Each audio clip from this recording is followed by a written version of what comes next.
뉴스데일리 베스트 시작합니다.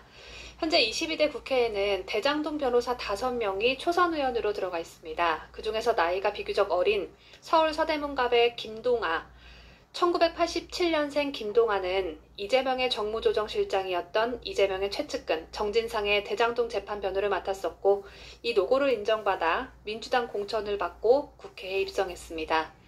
김동아는 지난 총선 당시 학폭 의혹 논란으로 큰 주목을 받은 바 있습니다.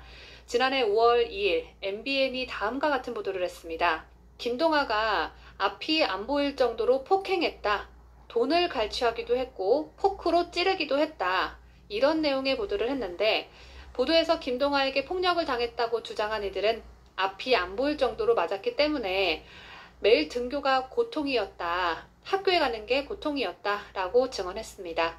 다른 복수의 동창생들은 김동아가 키 작고 싸움 못하는 약한 애들을 괴롭혔다라는 증언을 하기도 했는데요. 이 보도가 나가자 김동아는 MBN과 인터뷰한 동창이 기자로부터 회유를 당했다라는 신박한 대응을 하고 나섰고, MBN은 보도에 대한 신빙성을 확보하기 위해 추가적으로 또 다른 동창생들과 인터뷰를 가지면서 항상 매일 김동아에게 시달렸다. 만나면 등을 주먹으로 친다. 그러면 등이 척추다 보니까 많이 아프잖아요. 그래서 괴로웠다. 야간 자율학습 시간에 자신을 불쾌하게 했다는 이유로 다른 친구를 다리로 내리찍는 것도 목격했다. 약한 친구들의 신체적 약점을 잡아서 놀린 적도 많았다. 그 당시는 별로 기억 안 하고 싶다. 라는 추가 증언을 얻게 되는 김동아에겐 더 불리한 상황이 펼쳐진 바 있습니다. 이렇게 학창시절 학교폭력 의혹 논란을 일으켰던 김동아가 이재명이 어린 시절 어린 여자아이를 집단 강간하고 살해에 관여한 보고가 있다라고 발언한 모스탄 제6대 미 연방 국무부 국제형사사법 대사를 향해 정체불명의 자라고 칭해 논란입니다. 모스탄 전 대사는 한국계 미국인 신분이기 때문에 외교 문제로 불거질 가능성이 큰 상황인데요. 제가 지난 영상에서도 강조해드린 바 있지만, 더군다나 모스탄 전 대사는 트럼프 행정부 1기 시절 트럼프 대통령이 직접 국제형사사법 대사로 지명하고 미 연방 상원의 인준을 받아 바이든 가짜 정부가 들어서기 전까지 국제형사사법 대사로서 역할 수행을 한 인물입니다. 현직 또한 정체불명이 아니라 정체가 아주 명확합니다. 모스탄 전 대사는 미국 휘튼 대학교와 동대학원을 졸업하고 노스웨스턴 대학교에서 법학 박사 학위를 취득해서 현직 리버티 대학교 법과대학 교수이고 미국 역사상 두 번째 한국계 미국인 로스쿨 학장입니다. 한국 핏줄을 가지고 있는 사람이 미국 법대 학장을 맡고 있는 것이고, 모스탄 전 대사는 직전에도 노던 일리노이 대학교 법학과 교수로 재직한 이력이 있습니다. 트럼프 대통령이 직접 임명한 사람인데다가 로스쿨 학장이고, 추가적으로 더 설명드리자면 학창시절 학교폭력 의혹 논란이 일었던 김동아와는 달리 모스탄 전 대사는 1993년 고등학교를 졸업할 당시 성적 1위로, 교내 성적 1위로 우등생 졸업을 해서 학교 다닐 때 친구들을 괴롭혔다는 증언만 수두룩한 김동아는 수준 차이가 굉장히 많이 나는 레벨의 인물입니다. 그럼에도 불구하고 김동아는 자신의 SNS에 다음과 같은 글을 올렸습니다. 모스탄 대사라는 정체불명의 자가 이재명 대통령에 대한 허위 사실을 공표하고 이를 퍼뜨리는 자들이 있습니다. 모든 증거 수집 중입니다. 법적 처벌과 금융치료를 받도록 강력히 대응하겠습니다. 이제 세상이 바뀐 것을 보여드리겠습니다. 김동아는 이렇게 지금이 어떤 세상인데, 이재명이 정권을 차지한 세상인데 겁도 없이 떠드냐라는 취지의 글을 올렸는데, 저는 이 글에서 이해가 좀 안 되는 게, 모스탄 대사는 검색만 조금 해봐도 어떤 인물인지 단박에 다 알지 않습니까? 그럼에도 정체불명이라고 표현한 김동아가 도무지 이해되질 않습니다. 누군지 뻔히 다 알면서 굳이 정체불명이라고 표현한 건 모스탄 전 대사가 트럼프 대통령의 인사라는 이 현실을 애써 부정하고 있는 것 같습니다. 두 번째로, 김동아가 말하는 법적 처벌과 금융치료는 모스탄 대사를 향해 한 말이 아니라 모스탄 대사가 한 발언을 퍼나르는 우리 국민을 향한 협박인 것 같아서, 학폭 의혹 논란 당시 동창생들의 증언처럼 약한 사람만 골라서 공격하려 한다는 생각이 강하게 들 수밖에 없습니다. 김동아의 이 어이없는 발언에 우리 젊은 청년들이 맞대응을 하고 나섰습니다. 온라인 커뮤니티에서는 모스탄 전 대사는 트럼프 대통령이 지명한 후 미 의회에서 인준했던 국무부 소속 인사였는데, 김동아가 정체불명의 자라고 해서 혹시 몰라 미국 CIA에 신고했습니다. CIA가 누구의 손을 들어줄지는 모르겠습니다. 라는 글을 제가 볼 수 있었는데요. 이렇게 즉각 행동으로 나서주는 우리 청년들에게 큰 칭찬과 박수를 보내지 않을 수 없습니다. 김동완은 모스탄 전 대사를 일개 민주파출소에 신고했지만 우리 대한민국 청년들은 김동완을 미국 CIA에 신고하는 이 상황, 전개가 참 재밌게 펼쳐지고 있는데요. 이러다가 모스탄 전 대사가 한국 대사로 부임하면 김동완은 어쩌려고 이러는지 김동완 걱정은 조금도 되질 않습니다. 이재명 소년원 의혹이 미국 인사의 발언으로 다시 한번 논란이 일고 있는 가운데 이재명의 초등학교 졸업장과 검정고시 성적표 그리고 이재명이 어린 시절 쓴 일기장 내용도 함께 논란이 되고 있습니다. 지금 보시는 화면은 이재명이 직접 공개한 초등학교 졸업장입니다.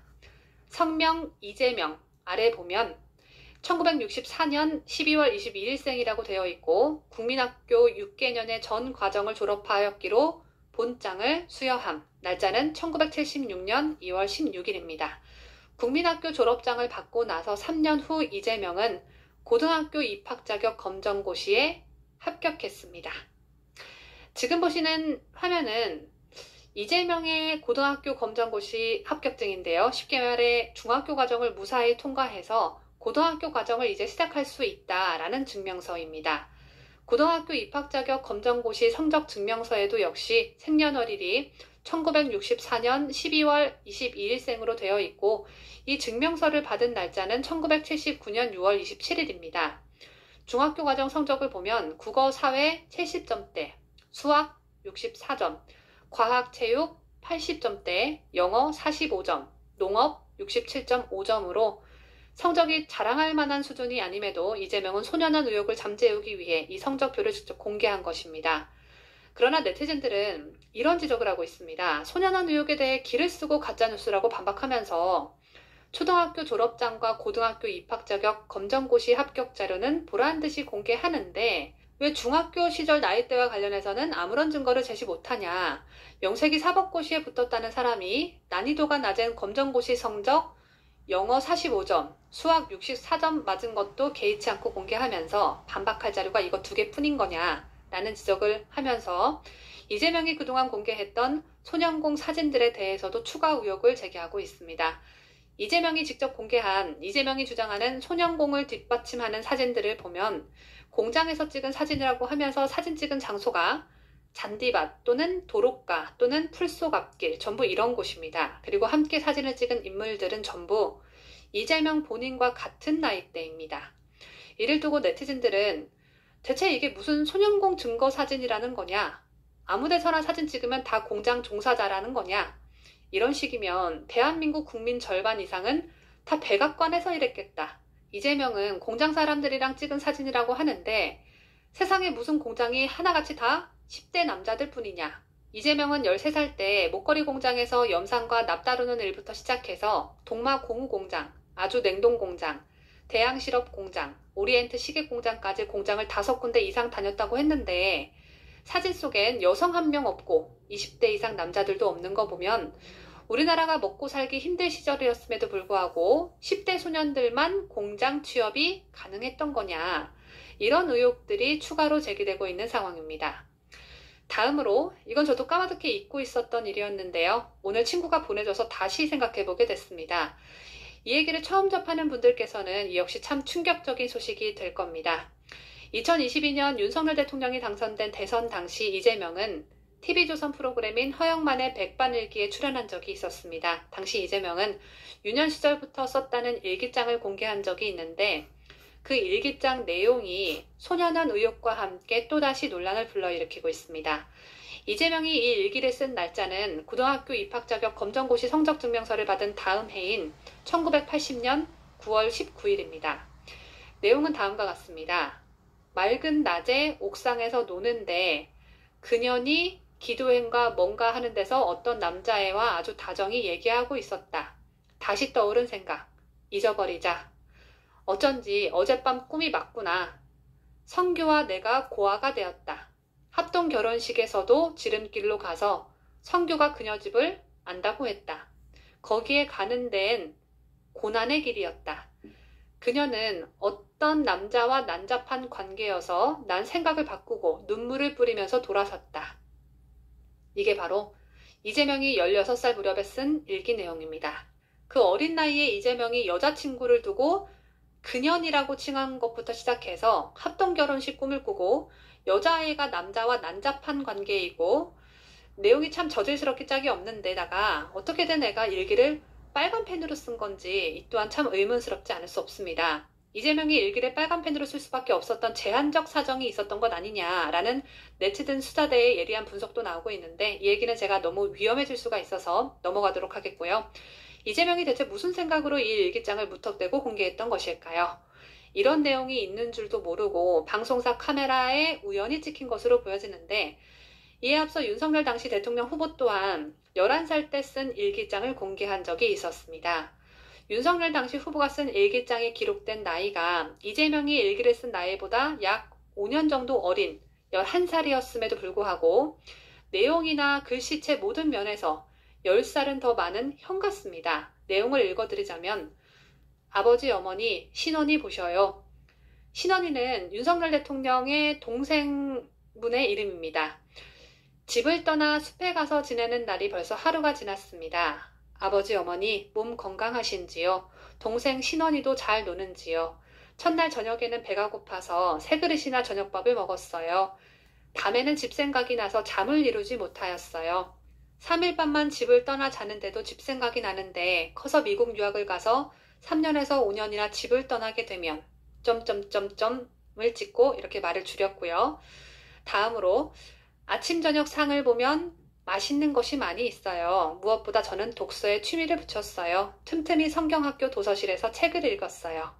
그럼 이만 연필을 놓겠습니다. 1971년 7월 21일 아들 성렬 드림. 이게 바로 11살의 소년 윤석열이 부모님과 여동생에게 보낸 편지입니다. 맛있는 것을 얘기할 때는 어린아이의 순수함이 느껴지면서도 부모님과 동생의 안부를 묻고 독서에 취미를 붙였다고 말하는 부분에서는 다 큰 어른과 같은 의젓함이 느껴집니다. 이재명의 일기장과 비교하는 것 자체가 정말 못할 짓이라는 생각이 들지만 이재명은 종교와 관련해서도 그년이 기도행과 뭔가 하는 데서라고 기도행과 뭔가라고 표현한 이재명과는 달리 윤석열 당시 후보는 틈틈이 성경학교 도서실에서 책을 읽었다라며 신앙에 대한 마음가짐도 천지 차이임을 알 수가 있습니다. 오늘 제가 전해드린 내용 어떠신가요, 여러분? 이재명은 정말 파도 괴담만 나오는 사람이다 라는 것이 다시 한번 인증되는 소식이었던 것 같은데요. 이런 소식들은 언론이 전혀 다뤄주질 않고 있으니 우리 구독자 여러분께서 저희 채널 영상을 많은 분들과 함께 공유해서 봐주시길 바라면서 영상을 마치도록 하겠습니다. 끝까지 시청해주신 여러분 대단히 고맙습니다.